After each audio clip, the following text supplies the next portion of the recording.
আসন্ন নির্বাচনের প্রাককালে বুধবার তুফানগঞ্জে রাজনৈতিক তৎপরতা তুঙ্গে উঠল। ওই দিন বিজেপির কর্মী সমর্থকদের সঙ্গে নিয়ে তুফানগঞ্জ মহকুমা শাসক দপ্তরে গিয়ে নিজের মনোনয়নপত্র জমা দিলেন তুফানগঞ্জ ৯ নং বিধানসভা কেন্দ্রে বিজেপির বিধায়িকা মালতী রাভারা। এই দিন সকাল থেকে তুফানগঞ্জ শহরের বিজেপি নেতাকর্মীদের ভিড় ছিল চোখে পড়ার মতো। বিধায়িকা মালতী রাভারার নেতৃত্বে এক বর্ণাঢ্য শোভাযাত্রা তুফানগঞ্জ শহর পরিক্রমা করে এই দিন মিছিলে দলীয় পতাকা হাতে কয়েক হাজার কর্মী সমর্থক অংশ নেয়। এই দিন তুফানগঞ্জ শহর পরিক্রমা শেষে বিধায়িকা সরাসরি মহকুমা শাসকের দপ্তরে পৌঁছান এবং সেখানে নিয়ম মেনে তার মনোনয়ন দাখিল করেন তিনি। মনোনয়ন জমা দেওয়ার পর মালতী রাভারায় সাংবাদিকদের মুখোমুখি হয়ে জানান, মানুষের আশীর্বাদ নিয়ে আজ মনোনয়ন জমা দিলাম। তুফানগঞ্জের উন্নয়নের স্বার্থে বিজেপি সরকার বদ্ধপরিকর। পাশাপাশি তিনি তৃণমূল প্রার্থী শিবশঙ্কর পালকে খোঁচা দিয়ে বলে, 2021 সালে যখন আমি ক্যান্ডিডেট ছিলাম সে আমাকে ফোন করে কংগ্রেচুলেশন জানিয়েছিল।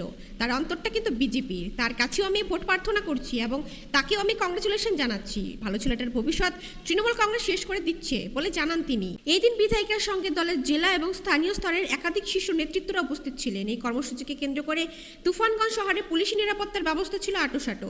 বিধায়িকার এই মনোনয়ন দাখিলকে কেন্দ্র করে বিজেপি শিবিরে ব্যাপক উদ্দীপনা লক্ষ্য করা গিয়েছে। নির্বাচনে প্রতিদ্বন্দ্বিতা করতে গেলে তো নমিনেশন সাবমিট করতে হবে, এটা নির্বাচনের একটা অঙ্গ, তাই সাবমিট করে এলাম।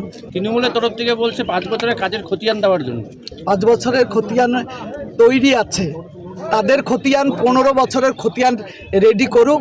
তুফানগঞ্জ বিধানসভায় তারা কি কি প্রতিশ্রুতি দিয়েছে আর কি কি রক্ষা করেছে, আমার খতিয়ান আমি রেডি করেছি 5 বছরের। আজকের মিছিল দেখে কি মনে হয়েছে? স্বতঃস্ফূর্তভাবে মানুষ বেরিয়ে এসেছে। তাদের যে 15 বছরের শাসনে পশ্চিমবঙ্গকে যে রক্তাক্তে পরিণত করেছে, আইনের শাসন নেই, গণতন্ত্র নেই এবং মায়েদের নিরাপত্তা নেই, অনুন্নয়ন, চাকুরি নেই, তারা তাদের খতিয়ানটা তৈরি আছে। তো এবার বাংলা থেকে যারা আমার খতিয়ান চাইছে তারা এবার বিদায় নিচ্ছে বাংলা থেকে, নিজেদের খতিয়ান দেখাক। আমার খতিয়ান আমার রেডি আছে। গত বছর জালদহ সেতুর এগ্রিমেন্ট প্রতিশ্রুতি দিয়েছিলেন, অভিযোগ হয়নি এখনো। শুনুন, জালদহ ব্রিজ আজকে নয়, বামফ্রন্টের 34 বছর, তৃণমূলের 15 বছর। মাননীয় মুখ্যমন্ত্রী এসে জালদোয়ার কাছে বলে গিয়েছিলেন যে জালদহ সেতু তো হয়ে গেছে। জালদহ সেতু যদি না হয়নি, তার ব্যর্থতা রাজ্য সরকারকেই নিতে হবে। জালদহ সেতুর কথা এর আগের কোনো এমএলএ বিধানসভায় তোলেনি। আমি তোলার পর মমতা ব্যানার্জি তো এসে বলেই গেছে হয়েছে, কিন্তু হয়নি। আমি তোলার পর সেই জালদহ সেতুকে বলেছে আমাদের কাছে তো টাকাই নেই, আপনি কেন্দ্র থেকে টাকা এনে জালদহ সেতু করুন। আমি কেন্দ্রে চলে গিয়েছি, নীতিন গাডকারির সঙ্গে দেখা করেছি, আপনারা ফেসবুকে সে চিঠিটা পেয়েছেন।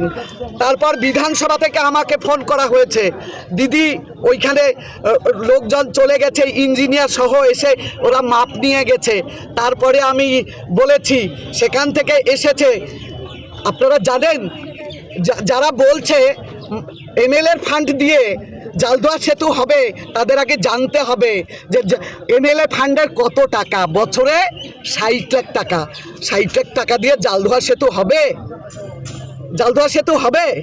আমি তাই রাজ্য সরকারের কাছে বলেছি যে আপনারা, আমি যখন কেন্দ্রে গিয়েছি তারা বলেছেন সেখান থেকে রাজ্য সরকারকে সেই প্ল্যানিংটা তৈরি করতে হবে।